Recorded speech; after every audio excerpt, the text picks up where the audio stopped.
In front of me is Samsung Galaxy A90 5G, and let me show you how to clear browsing data on the following device. So at first you need to open the browser that you are using. In my case it's Google Chrome. Tap on more icon then and select history. And as you can see here, you've got the whole history that is stored in your device. If you would like to remove it, just tap on clear browsing data. And here you've got basic and advanced options. Under basic you've got browsing history, cookies and site data, and cached images and files.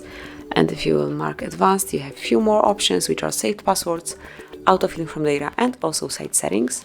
If you would like to, for example, leave your passwords, just unmark it and then they will not be deleted. But I would like to remove everything, then select the time range. I will go with all time and click on clear data.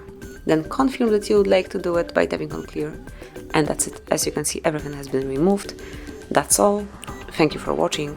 Please subscribe our channel and leave the thumbs up.